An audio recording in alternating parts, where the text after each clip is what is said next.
नमो अरिहंताणं नमो सिद्धाणं नमो आयर्याणं नमो अज्जायाणं नमो लोये सव्यसाहूणं।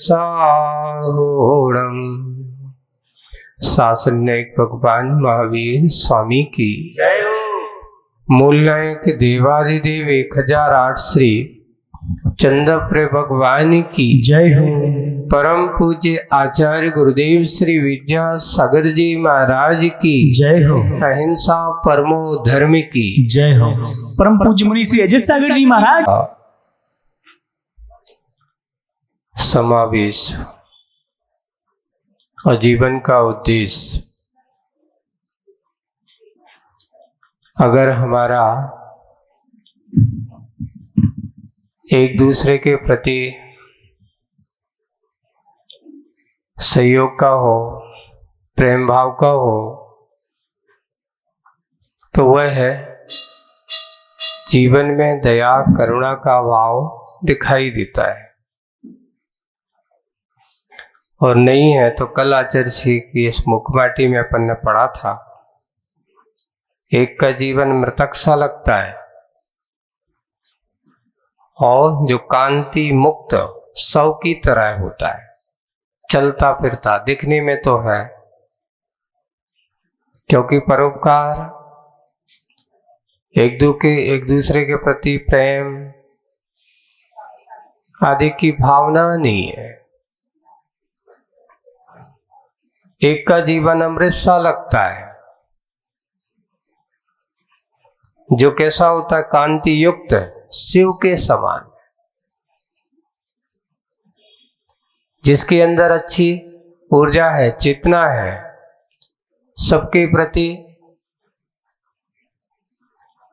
राग भाव न कहते हुए सबके प्रति प्रेम भाव भी है। जिनके जीवन में दया का आदि भाव नहीं है, तो वहां शव की उपमा दी गई। शव का काम आग लगाने के काम होगा, और शिव के प्रति जो भाव है, शिवमय जीवन है, वही एक अंदर के मोक्ष के प्रति, अपने भगवंतों के प्रति उसके अंदर का राग भाव जाग सकता है। एक कल विषय चिंतन किसी ने मुझसे एक चर्चा की, महाराज जी यहाँ शिव राग कहा, देखो कौन सा राग कहा आचार्य ने? शिव राग जगा। ये समझ में नहीं आया, शिव राग जगा। तो हम कहा शिव यानी मोक्ष है, शिव यानी मोक्ष, और मोक्ष के प्रति तुम्हारे अंदर का राग जगा, इसलिए शिवराग। ओ अच्छा, ये राग भाई, जिस दिन तुम्हारे अंदर मोक्ष के प्रति राग भाव जाग जाए है, समझ लेना तुम्हारा कल्याण हो गया। अभी तुम्हारा सब के प्रति राग भाव तो जागा है, शरीर के लिए, जीवन जीने के लिए, सांसारिक सुख सुविधाओं के लिए तुम्हारा जीवन जो उत्साहमय है, उससे हट करके जो व्यक्ति अपने सिर्फ आत्मिक राग की ओर दृष्टि रख करके जीवन जीना चालू करते थे, वही शिवराग है। वही हमारे अंदर के उस समीचीन राग की परिणति को समझने का उद्देश्य है। वह उद्देश्य यहाँ पर बनाए कि शिव राग जगना। समझी बात बेटा? यानी अभी तक तुम्हें जो संसार का राग जागा है, उससे थोड़े से भाग और अंतरंग के राग में जाग। एक राग वीतरागता के प्रति हो, और एक राग संसार के राग रंगों में हो। दोनों में क्या अंतर है? दोनों में बहुत अंतर है। एक सुख का कारण है और एक सांसारिक दुख का कारण है। एक में तृप्ति का अनुभव होता है, एक में आतृप्ति होती है, कभी संतुष्टि होती ही नहीं है। संसार के राग में जितनी जितनी आप अपने आप को लगाते चले जाओगे, हमेशा कहता और तनक जो और एक और बढ़ता ही चला जाता है, उसका कोई अंत नहीं। लेकिन शिवराव कहता है नहीं, अब नहीं, रुको, अब बस, अब संसार के इस राग रंग में तुझे पढ़ना नहीं है। संसार के राग रंग से तुझे ऊपर उठना है, और उस राग से वो अपने आप को ऊपर उठाता चला जाता है। ये दोनों राग में अंतर है बहुत। आचार्य जी ने आगे एक उदाहरण दिया था दूध का, मुखमाटी में, है ना, देखने का अकौआ का दूध भी है और गाय का भी दूध है, वैसे राग भी दोनों है। प्रशस्त राग भी है और अप्रशस्त राग है। तो उदाहरण दिया, जैसे दूध कहने के नाम से तो दोनों एक हैं, पर दोनों की गुणधर्म कैसे हैं, अलग अलग हैं। एक अकौआ के दूध के समान है और एक गाय के दूध के समान है। एक के सेवन करने से आदमी पुष्ट होता है और एक के सेवन करने से आदमी के जीवन का अंत होता है। एक अमृत है, दूसरा जहर है। दोनों में यही अंतर हो जाता है, यही विशेषता हो जाती है। हम किस ओर चले, हम किसको पाने की चेष्टा करें, राग कौन सा हो, तो शिव राग तो आपके जीवन में सुख को लाने वाला है और सब राग आपकी सुख को छीनने वाला है। बात माटी से ने उस मछली को समझा रही है ना। माटी ने किसको समझाया, मछली को संबोधन दिया और बाद में कहती कि समझी बात बेटा, आप समझ में आई, तो अभी और समझा रही। तो अब मछली उसको जवाब में कुछ कहती है। क्या कहती है, आज की मुखमाटी 85 पेज नंबर 85। ना समझती समझी बात मां। अब तक मैं क्या थी, ना समझ थी, समझी बात मां,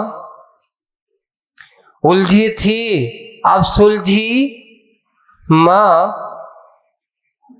पहले मैं बहुत उलझी हुई थी, अब आपकी बात सुनकर के मैं बहुत कैसी हो गई हूं, सुलझ गई हूं, सुलझी मां। अब पीने को जल तत्व की अपेक्षा नहीं, अब मुझे पीने के लिए पानी या जल तत्व की अपेक्षा नहीं है। अब जीने को बल सत्व की अपेक्षा नहीं है कि मेरी शक्ति बढ़ जाए, मैं बलवान जवान हो जाऊं, ऐसा हो जाऊं। अब बल सत्य की अपेक्षा नहीं है। टूटा फूटा फटा हुआ यह जीवन, कैसा टूटा फूटा फटा हुआ यह जीवन, जुड़ जाए बस किसी तरह उस शाश्वत सत्ता से, सत से, शाश्वत सत से। बस मेरी एक ही कामना है और मुझे अब कुछ नहीं चाहिए, मुझे और कोई कामना नहीं। मेरा तो एक ही भावना है अब कि ये मेरा टूटा फूटा जीवन जुड़ जाए बस किसी तरह उस शाश्वत सत्य से, मेरा सातत्य चित्त से बेजोड़ बन जाए बस। अब सीने को सुई सूत्र की अपेक्षा नहीं है। अब मुझे कोई सीने के लिए कोई सुई और सूत्र की जरूरत नहीं है। अर्थात यहाँ वो मछली ने ये भावना भाई है, ये कहा है कि मुझे अब शाश्वत सत्य से अपना संबंध जोड़ना है और कोई नहीं, किसी प्रकार की कोई चाह नहीं है, कोई कामना नहीं है। आचार्य श्री ने एक दोहा लिखा, उससे जब पूछा गया ये महाराज ये समझ में नहीं आई। देखो आप लोग 24 भगवान दोहा दोहन में पढ़ते, ना तो सुर सुख चाहता, ना तो सुर सुख चाहता, शिव सुख की ना चाहे।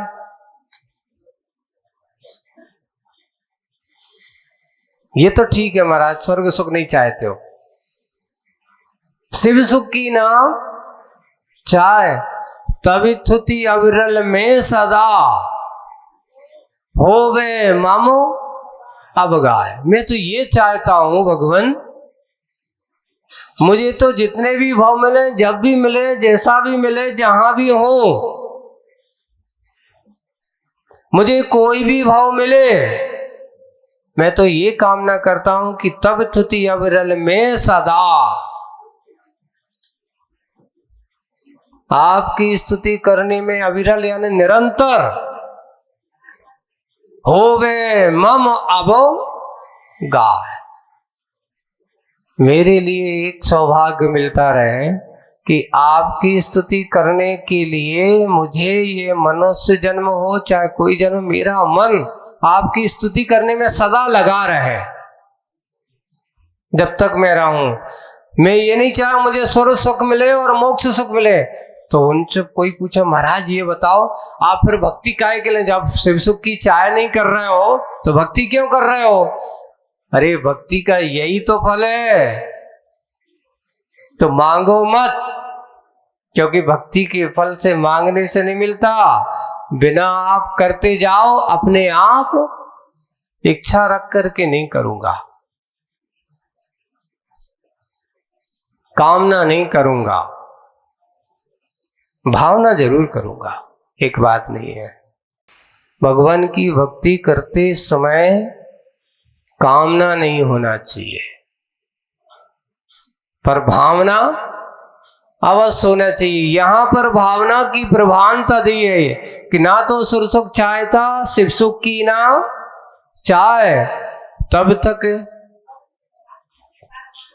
तब तक स्तुति सरोवर में सदा होवे मम। हे भगवान आपकी स्तुति सरोवर में मेरा सदा क्या होवे, अवगाह होवे। आपकी स्तुति करते करते मेरा जीवन व्यतीत हो, मेरा जीवन लगा रहे, मेरा ये पूरा का पूरा जीवन हो, नियम से मोक्ष सुख तो मुझे मिल ही जाएगा, मांगने की जरूरत है। वही बात यहाँ कि मुझे अब कोई पानी की जरूरत नहीं है जीने के लिए, मुझे अब शरीर को बढ़ाने के लिए कोई बलवान शक्ति या बलत्व सत्व की अपेक्षा नहीं है। चलेगा ये टूटा फूटा जीवन जैसा भी हो। ऐसे ही आप लोग सोचो कि चाहे मैं सुंदर हूं चाहे असुंदर हूं, ये शरीर के रूप रंग में मत रमो। आज ये हो रहा है, हम सबसे ज्यादा रूप रंग में इतने रम गए हैं कि अंतरंग को ही भूल गए, जबकि यहाँ पर एक सिद्धांत भक्त और जो वास्तविक आत्म तत्व के रहस्य को समझने वाला होता है, जिसकी दृष्टि में अंतरंग समाया होता है, उसकी दृष्टि में बहिरंग की प्रवृत्तियों का कोई संबंध। वही संदेश यहाँ हमें उस मछली के माध्यम से कहा जा रहा है कि अब मुझे कोई कुछ नहीं चाहिए, जली तत्व की अपेक्षा नहीं है, अब जीने को बल सत्य की अपेक्षा नहीं है। टूटा फूटा फटा हुआ यह जीवन जुड़ जाए बस किससे, किसी तरह उस शाश्वत सत्य से, सातत्य चित्त से, सातत्य करती यहाँ पर सतत निरंतर अपने उस चित्त में वही तत्व, वही बात कि मात्र मेरा अपना शाश्वत स्वरूप क्या है, मेरा अंतरंग स्वरूप क्या है, उसके बारे में वह जुड़ने का। बस अब सीने को ये फटे पुराने जीवन में, अब इस जीवन को ये न सोचो कि अब कोई दवाई मिल जाए तो जो ठीक हो जाए। तो यह सुई का अर्थ ये है कि सुई की और सूत्र की कोई अपेक्षा नहीं, अब सीने की नहीं। अब तो वो सोच रहा है कि मुझे अब सीने की जरूरत नहीं है, कपड़ा फट गया है, फट जाने दो। अब तो कपड़े से ऊपर उठने की जरूरत है, मुझे इससे ऊपर आने की जरूरत है मुझे। वही है आगे, जल में जन्म लेकर भी जलती रही मछली। सोचो, कल्पना है, जल में जन्म लेकर भी जलती रही यह मछली, जल से, जलचर जंतुओं से, जड़ में शीतलता कहाँ मां? वह शीतलता की कामना कर रहा है जो अंतरंग में व्यक्ति को मिलती है। कभी कभार व्यक्ति एसी में भी बैठा हो और मन में अगर संताप चल रहा हो, है ना, संकलेश हो रहा हो, तो बाहर एसी में बैठे बैठे भी पसीना आता है, पसीना पसीना हो जाता है। क्यों? बीपी हाई हो जाता है। भाई आप तो इतनी अच्छी ठंडी, कूलर कितना तेज चल रहा है, कितना अच्छा एसी तेज, सबसे हाईएस्ट स्थिति पर चल रहा है, इतना ठंडा वातावरण है, फिर भी तुम्हारे अंदर इतनी वेदना क्यों? वही बता कि जल में जन्म लेकर जलती रही है मछली। किसके कारण? जल से, जलचर जंतुओं से, जड़ में शीतलता कहाँ? इस संसार के बाहर के सुख साधनों में शीतलता मिलने वाली नहीं है, एसी कूलर से शीतलता मिलने वाली। इसलिए आचार्य जी वो लिखते, शीतल चंदन है नहीं,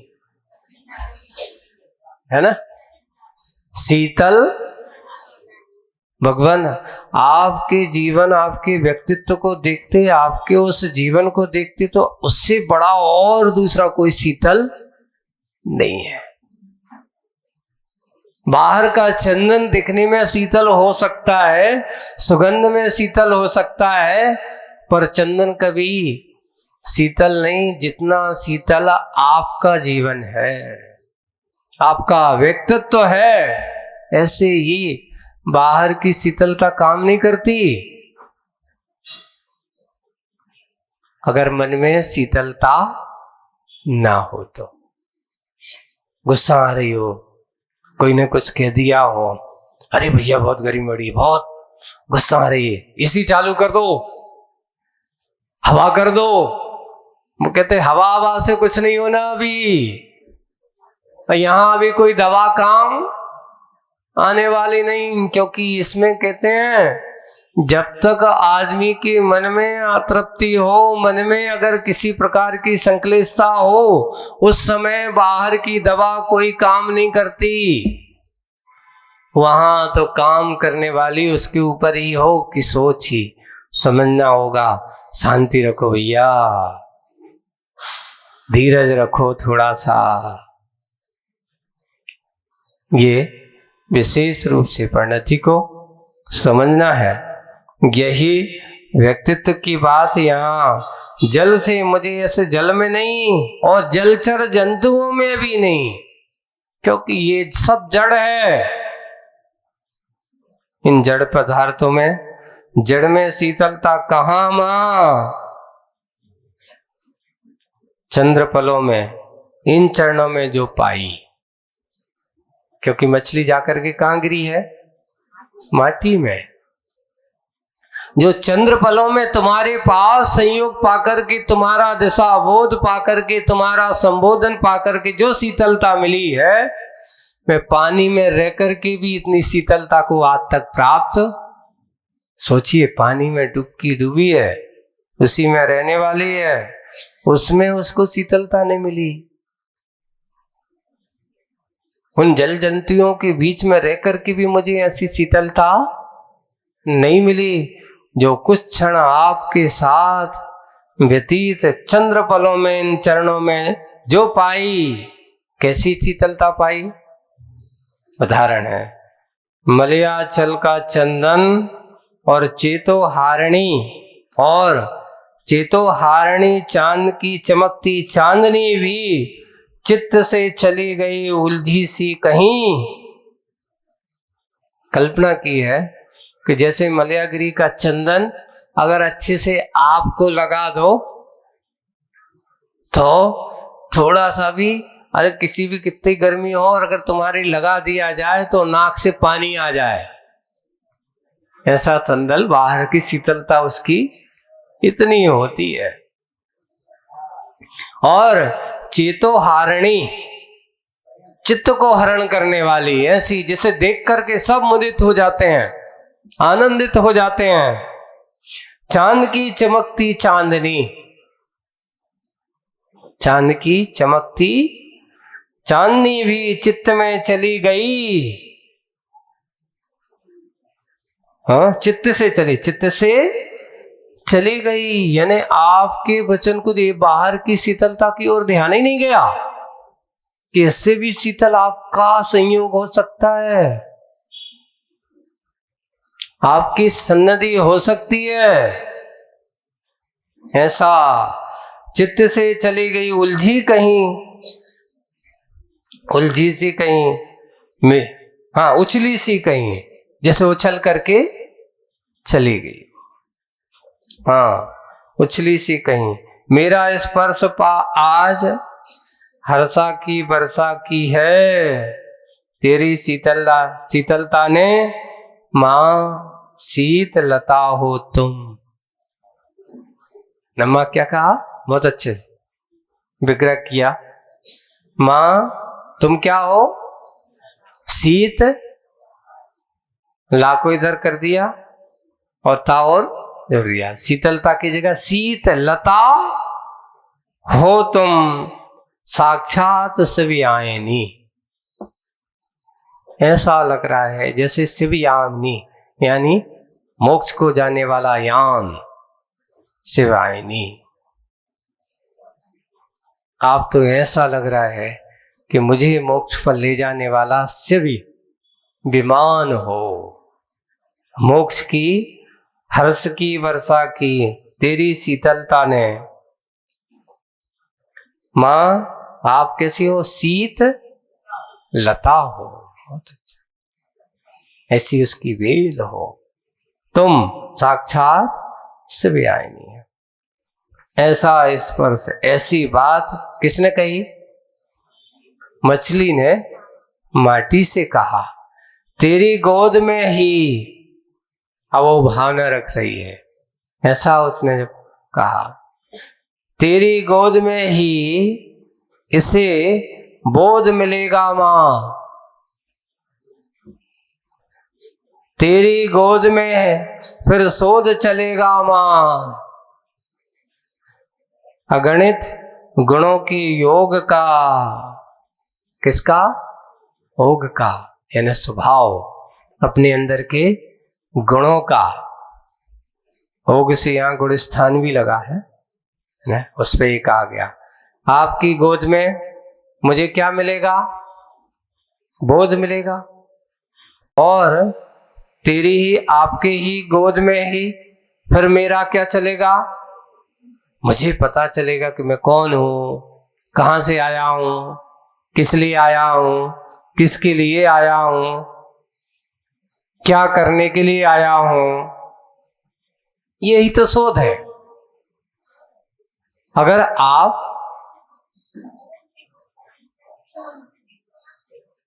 हाँ, ये भी हो सकता है, जीव समाज भी हो सकता है, जिसमें शोध से जीव समाज, जैसे अपन 24 ठाना लगाते ना, कौन सी गति में नरक गति जीव कौन कौन सी इंद्री वाला होगा, कितने कसाय वाला होगा, कैसे कैसे है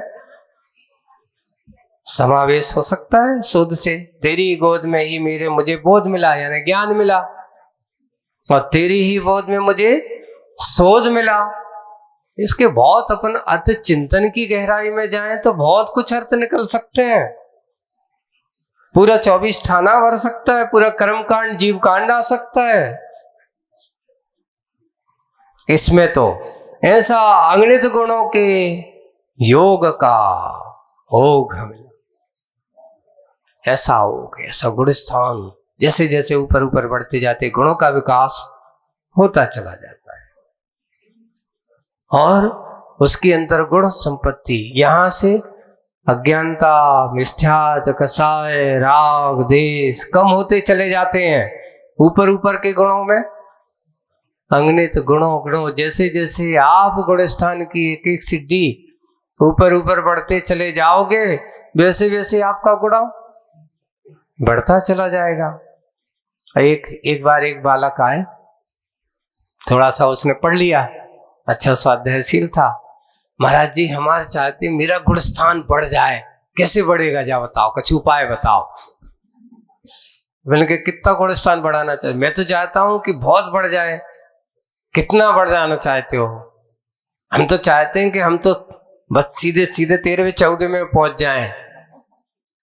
तो मैंने कहा कि भैया एक काम करो, अबे तो तुम जितने बढ़ा सकते हो घर में रह के उतने ही बढ़ा लो।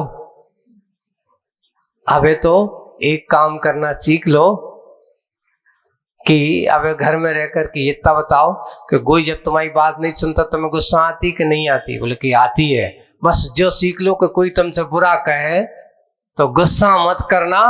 अगर तुमने इतना करना सीख लिया और कोई तुम्हें गाली दे तो गाली देना नहीं, इतना कर लेना, समझ लेना तुम पहले गुणस्थान छोड़ के ऊपर के गुणस्थान में आने का प्रयास कर लोगे। कहां से पहुंच जाओगे? बहुत बड़ा कठिन काम है। हम पहले शुरुआत यहीं से करते हैं। कहां से करते हैं? गुणस्थान बढ़ते कैसे हैं? शोध होता कैसे है? पहले बोध होता है, फिर बाद में। बिना बोध के शोध 3 काल में संभव नहीं है। शोध का अर्थ चारित्र है, बोध का अर्थ ज्ञान है, और वो ज्ञान श्रद्धान के बिना ज्ञान अगर है तो वह तुम्हारा बोध शोध का कार्य हो ही। ज्ञान तो प्रत्येक आत्मा के पास है, आपके पास नहीं। एक इंद्री के पास भी ज्ञान है, उसके पास भी ज्ञान है। 2 इंद्री के पास भी ज्ञान है, 3 के पास भी है, 4 के पास भी है, पंचेंद्री के पास, प्रत्येक सभी के पास ज्ञान है। लेकिन सबके पास बोध ज्ञान नहीं है। और जिनके पास बोध ज्ञान हो जाता है वही शोध करता है कि मैं कौन हूं। कभी सोचा? एक बार किसी ने पूछा कि आप कौन हो? तो वो कहता मैं तो कौन हूं? संतोष जैन हूं। ऐसा कह देता है। अच्छा तुम संतोष है, पहले क्या थे? आगे क्या होगे?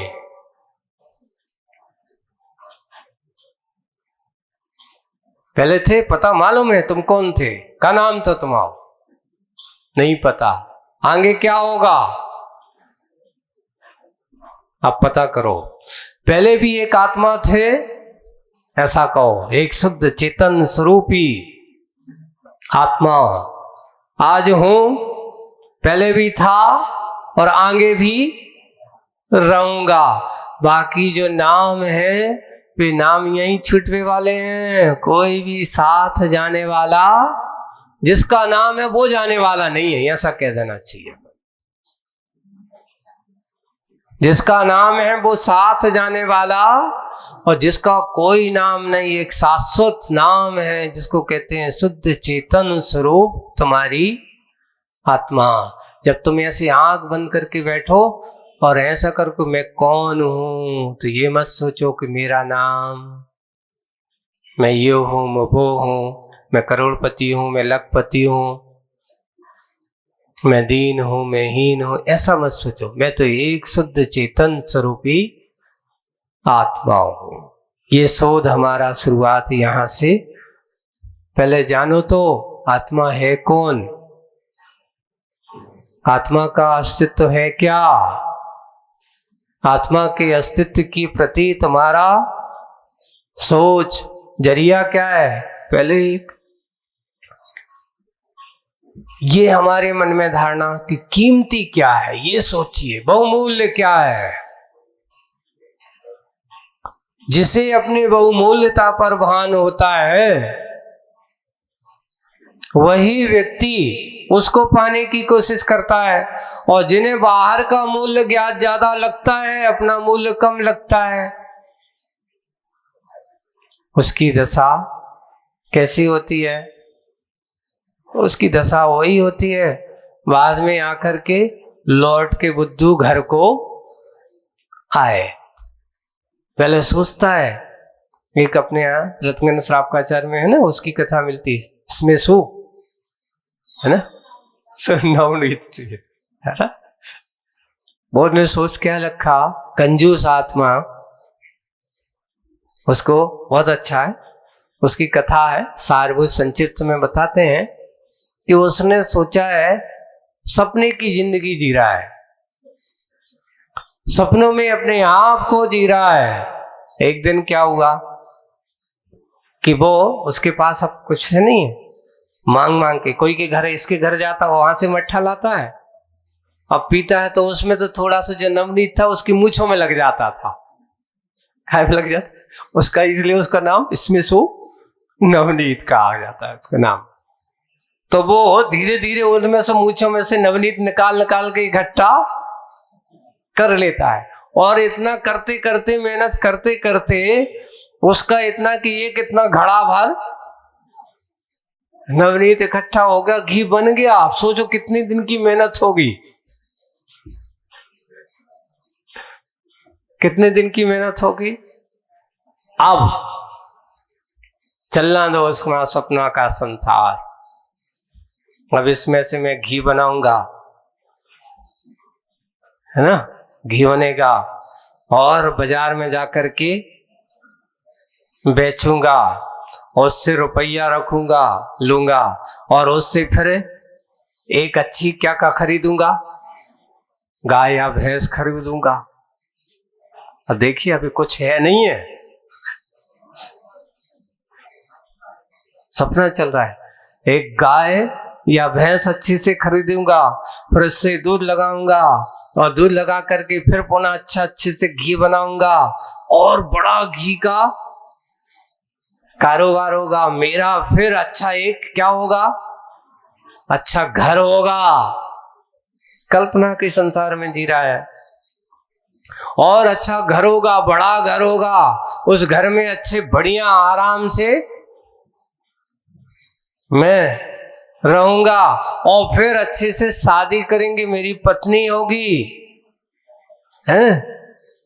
और अगर मेरी बात नहीं मानेगी तो मैं क्या करूंगी, उसको ऐसी लात मारू। और हुआ एक ठंडी का समय था, वहीं आग भी जल रही थी, और उधर ही वो घी को डब्बा जा करके उसने सपने में देखा, ऐसी लात मारूंगा, और जा करके वो घी के डब्बे में लात करी, जा करके वो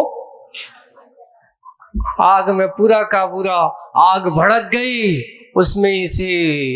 ओहो, कल्पना के संसार में जीने वाला इसमें सुनवनीत उसी आग में क्या हो गया, कल्पना भी गई। सोच रहा था कि क्या करूंगा, इतना बड़ा घर बनाऊंगा, इतना बड़ा ऐसा करूंगा, ये करूंगा, वो करूंगा। कहीं ऐसी दशा अपनी भी है, क्या है?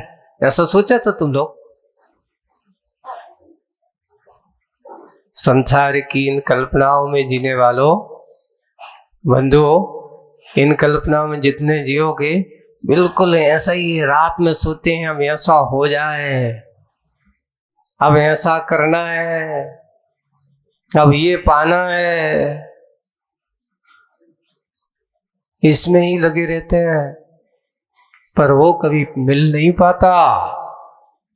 और आखिर जैसे वो सोचते सोचते उसी आग में जल करके राख हो गया, ऐसे ही इन इच्छाओं की आग में जलता जलता ये मनुष्य, इसकी इच्छाएं कभी पूरी नहीं हो पाती और जल करके क्या हो जाता है, राख हो जाता है। वही कल्पना को बात यहाँ पर मन में कहते हैं, ऐसा शोध आज तक नहीं हुआ, आज मुझे बोध हुआ और शोध भी हुआ, और माँ अगणित गुणों का ओग भी मुझे पता चला। इसलिए गुणस्थान, गुणों को पहचानो, बाहर की पहचान से तुम्हारी पहचान होने वाली नहीं है। वो इस अपने अंदर का जितना जितना मोह और योग की परिणति अच्छी जैसी जैसी होती चली जाएगी, वैसे वैसे वैसे तुम्हारा गुणस्थान भी ऊपर, मोह कम करोगे तभी तो गुणस्थान बढ़ेगा। मोह बढ़ने से गुणस्थान नहीं बढ़ता, मोह कमने से गुणस्थान बढ़ता है, उल्टा है। हाँ, मोह करने से तिजोरी तो भर सकती है पर गुणस्थान नहीं बन सकता। गुणस्थान के लिए तो कहते हैं कि भैया तिजोरी जितनी खाली कर सको दे दो, सौंप दो, पैसा निकाल लो। निकालने वाले का, त्याग करने वाले का गुणस्थान जरूर बढ़ता है, संग्रह करने वाले का गुणस्थान बढ़ता नहीं, घटता ही है। वही बात है। ऐसी बात सुनी और उसके कहते तो अब ये हुआ, और सुनो, अभी और कभी रुका नहीं है वो मछली, अभी और कह रही है, और सुनो माँ, मन की बात उसके, व्याधि से इतनी भीति नहीं है।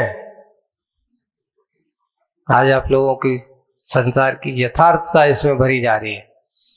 व्याधि से इतनी भीति नहीं है जितनी आधि से है। व्याधि और आदि में अंतर क्या है? देखो, व्याधि शरीर में होती है, ये शरीर में जैसे रोग उत्पन्न हो गया उसको कहते हैं व्याधि। और मन में जो संकलेश होता है, मन में जो टेंशन होता है उसको क्या बोलते हैं? मानसिक दुख का नाम व्याधि, शारीरिक रोग नहीं, मानसिक रोग का नाम व्याधि, और शारीरिक आदि, और शारीरिक रोग का नाम व्याधि है। अब आपकी कौन सी बीमारी है सबसे ज्यादा खतरनाक, कौन सी बताओ? आदि के व्याधि? देखो एक और लिखा है, व्याधि की दवाई होती है, डॉक्टर के पास जाओ वो दवा लिखेगा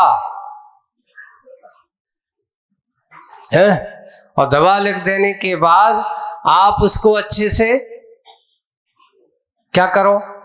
सेवन करो, और रोग ठीक हो जाता है। लेकिन जिनको आदि कम हो व्याधि ज्यादा हो, नहीं व्याधि कम हो और आदि ज्यादा हो, तो उनकी दवाई तो भगवान भी नहीं कर पाते। एक बार एक बहुत अच्छी कहानी पढ़ी आपको। देखो, दो मित्र हैं बचपन के। अब हुआ ये कि एक मित्र को वैराग हो गया, मुनि बन गया, दूसरा मित्र नशेड़ी बन गया, अफीम का आदी बन गया, खाने पीने में सप्त व्यसन में लिप्त हो गया। अब मित्र का आगमन हुआ तो वो नशेड़ी वाला व्यक्ति जो था वो उनके पास गया कि भाई मेरा मित्र आया है, उनसे मिल तो आए। उनके पास गया, मित्र ने कहा क्या बात, क्या हाल चाल है?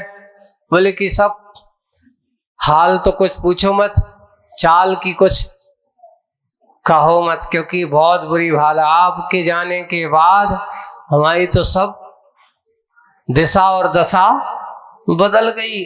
बोले कि क्या कर रहे हो? बोले कि करते कम व्यर्थ के कार्य में लग जाता रहे, क्या हो गया, ऐसा ऐसा कर रहा हूं, इस प्रकार की आदतें लग गई हैं, नशा करता हूं, अफीम के बिना मेरा जीवन चलता नहीं है। अब मित्र कहता, भाई एक काम करो, कुछ दिन मेरे साथ रहो, तुम्हारे लिए शायद छूट जाए।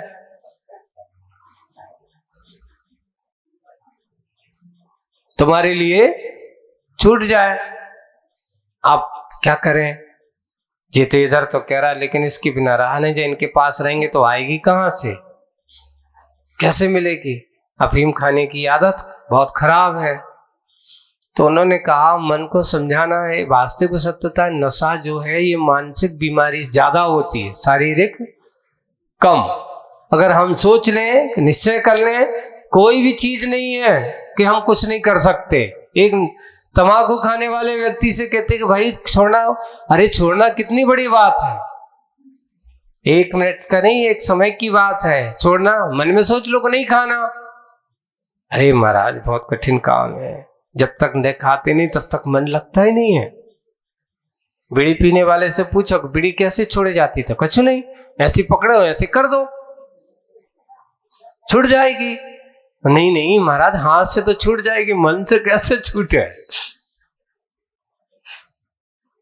हाथ से छोड़ने में कहा, 2 अंगुलियों के बीच में सिगरेट है, पकड़ते हो, उसको पकड़ने का त्याग कर दो कि हम ऐसे नहीं पकड़े, ऐसे ही करेंगे हम तो। जबरदस्ती तो जाएगी नहीं मुंह में,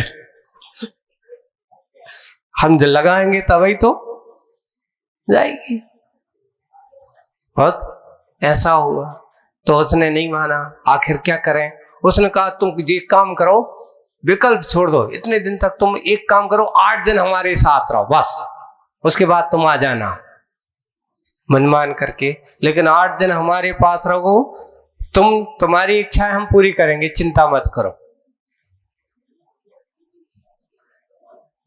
मानसिक व्याधि को दूर करना है उसकी। अब हुआ समय, क्या हुआ, निकल गया। जैसे आज पहला दिन था और सुबह से लेकर के शाम तक तो कैसे भी तैसे उनके साथ रहो, कट गया। अब रात हो गई, तो अब वो कहता है, महाराज भैया मेरे तो नींद नहीं आ रही, क्या करें, हमें तो क्या चाहिए। अरे वाह, तो अब क्या करें, बोले कि कोई बात नहीं आज चलाओ। सुबह से चला और महाराज ने क्या इसको समझाएं कैसे। अब अफीम दे तो कहां से लाए, अपने पास तो कछु है ही नहीं है। तभी उन्हें क्या हुआ कि उन्हें शरीर से सहज रूप से अपने शरीर पे हाथ फिरा, किसने, महाराज ने, और हाथ फिरा, थोड़ा सा ऐसा किया तो उनको शरीर का जो मल था,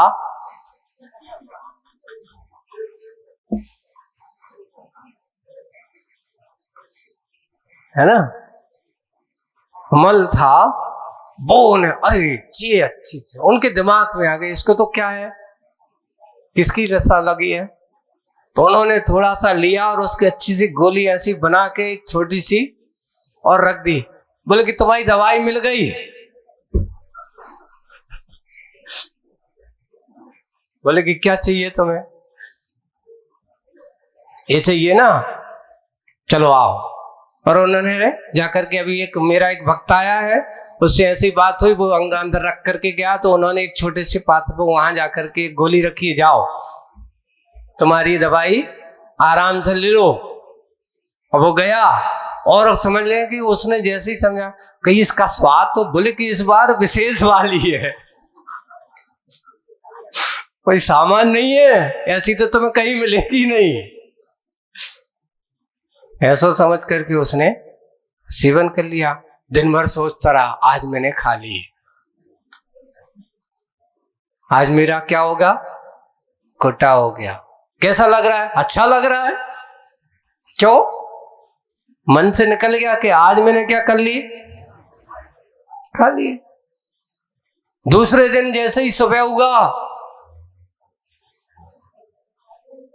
बस रोज की तरह वो भी सोते इसको अच्छी ये मिल गई, और उन्होंने रोज अपनी एक गोली बना करके रख दे, वो उसको समझ करके क्या 7-8 दिन अब क्या करना है, बोले कि अच्छी व्यवस्था हो गई हमारी तो बहुत, अगर आप कहो तो हम तो इतना ही रह जाएं। आप पहले पूछ तो लो कि तुमने 8 दिन तक क्या खाया। बोले कि आपने तो हमसे ये कहा कि मैं तो अफीम खाता था, वो अफीम की गोली तुम्हें मिल गई है। बोले कि अफीम की गोली तुम्हें मिल रही है, सोच सोच करके तुम ये सोच लो कि तुमने 8 दिन अफीम खाई। बोले कि हाँ खाई। पक्का खाई? बोले कि हाँ खाई। उसके बाद तुम्हें इच्छा नहीं हुई? बोले कि नहीं हुई। अब पता करो, तुमने 8 दिन में अफीम का एक दाना भी नहीं खाया। क्या खाया? जैसे ही उसको बताया तो वो कहते अच्छा धिक्कार है, बताओ। उससे वैराग्य हो गया और वो भी उनके साथ मुनि बन करके चला गया। क्या हो गया? मित्र को सुधारने के लिए मित्र ने एक छोटा सा क्या किया? मायाचारी की, और उसकी मानसिकता सुधर गई, मानसिक व्याधि दूर हो गई। ये मानसिक व्याधि दूर हो गई, वो मुनि बन करके उनके साथ चला गया। आज यही है, व्यक्ति अगर सबसे ज्यादा बीमार है तो किसके कारण से बीमार है? शारीरिक बीमारी से बीमार कम, मानसिक बीमारी से सबसे ज्यादा। जैसे जैसे आदमी की उम्र बढ़ती है वैसे वैसे मानसिक बीमारियां घेरती चली जाती है। इसलिए कहते हैं, जिसने अपने जीवन काल में स्वाध्याय ध्यान का विषय बनाया हो, बुढ़ापे में आपकी मानसिकताएं ठीक रहेंगी। आज ये हो रहा है कि हम स्वाध्याय ध्यान पूजन से विमुख होते चले जा रहे हैं, त्याग संयम से विमुख होते चले जा रहे हैं। उसका परिणाम ये है कि उस अवस्था में, बुढ़ापे में तुम्हारे अंदर ऐसे भाव हो ही नहीं पाते। वही बात, व्याधि से इतनी भीति नहीं, इसे जितनी आदि से, और आदि से इतनी भीति नहीं जितनी उपाधि से। उपाधि ही बहुत दो तरह की होती है। उपाधि, एक परिग्रह को भी उपाधि कहा गया, ऐसा परिग्रह आदि आप बता रहे हैं। उपाधि से, और इससे उपधि की आवश्यकता होती है उपाधि के लिए। उपधि यानी परिग्रह। आप कई लोग ऐसे उपाधि है, मेरे लिए ऐसा हो जाए, वैसा हो जाए। मानसिक सम्मान सूचक शब्द है उपाधि। आपको ये उपाधि से सम्मानित किया जाता है, आपको इस प्रकार के पद देकर के सम्मानित किया जाता है, और ऐसा वह करता हुआ उपाधि से। आदि से भीति नहीं जितनी उपाधि से। इसे उपधि की आवश्यकता है, उपाधि की नहीं मां। किसकी जरूरत है? उपधि की आवश्यकता है, उपाधि की नहीं मां। इसे समधि, समधि यानी समतामय धी। यहाँ ये समधि नहीं, तुम्हारों के रिश्ते वाले समधि नहीं। अब वो लोग कहते हैं समधि, ये शब्द क्यों बना? देखो, ये भी अपना किसी का पिता है, ये बेटे का पिता है, ये बेटी का पिता है, दोनों के पिता है समान धी वाले। क्योंकि पिता वो है जो अपनी संतान को पतन के रास्ते से उठाए, उनको सही रास्ता दिखाए। दोनों की बुद्धि एक सी है, इसलिए इसका नाम समधि। समान बुद्धि के हैं इसलिए इसका नाम समधि। लेकिन यहाँ समधि का अर्थ सम या नाम समतामय धी का नाम समधि। ऐसे जहां इसे समधि समाधि मिले बस, और कुछ नहीं चाहिए। मुझे समधि मिले, समाधि मिले। जहां समाधि वही होती जिनकी बुद्धि कैसी हो, समता में धी का नाम समाधि है। समाधि मिले बस, अवधि प्रवादी नहीं। उपधि यानी उपकरण, उपकारक है ना। उपधि करते यहाँ पे उपकरण, उपकारक है ना। उपाधि यानी परिग्रह, अपकारक है ना। उपाधि अकर्ता जे हो गया, उपधि का अर्थ उपकरण हो गया और उपाधि का अर्थ हो गया परिग्रह। ऐसी यहाँ पर उसने समझाया और समझा। समझने के बाद और मछली कहती है, इसलिए मुझे सल्लेखना दो माँ। क्या काम कर रही है, किसकी कामना कर रही है वो? सल्लेखना की कामना कर रही है। बोधि के बीज सो उल्लेखना दो माँ, मुझे बोधि के बीज दो, ऐसा उल्लेख दो माँ, मुझे देखने दो, समाधि को बस देख सकूं, ऐसा पता, ऐसा मुझे निश्चय करना है। और कुछ नहीं चाहिए मुझे, और किसी की कामना नहीं है। मैं आदि व्याधि उपाधि से परे होकर के परम समाधि की ओर बढ़ सकूं।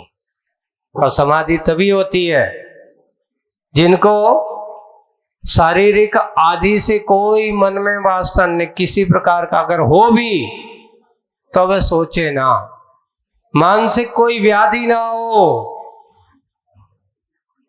है मित्रानुराग जिसे कहा गया।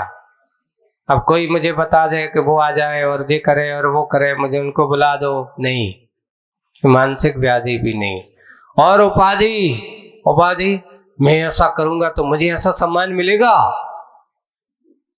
बहुत बहुमान करेंगे, मैं ऐसा करूंगा, नहीं। इन तीनों से परे होकर के आदि व्याधि और उपाधि से परे होकर के समधि समाधि करना है माँ। इसी अवधि में प्रमादी नहीं, मैं प्रमादी, इस अवधि में प्रमादी बनने वाला नहीं हूं। उपधि यानी उपकरण, उपकारक है ना, और उपाधि यानी परिग्रह, अपकारक है। तो परिग्रह को छोड़ करके मुझे परम समाधि की ओर आना है। समाधि मछली कहती, इसलिए मुझे सल्लेखना दो। हाँ, सल्लेखना चाहती हो, और सल्लेखना बोध के बीज दो सो उल्लेखना दो माँ, मुझे देखना है, समाधि को बस देख सकूं। मुस्क इस पार मुस्कान लेती हुई अब आगे माटी क्या कहती है ना। अभी तक तो बात किसकी चल रही थी? मछली माटी से कह रही थी, अब माटी मछली को कुछ कहेगी, आपको बताएंगे कब आगे। आज बस इतना ही। बोलिए परम पूज्य आचार्य गुरुवर श्री विद्यासागर जी महाराज। पूज्य मुनि श्री अजय सागर जी महाराज की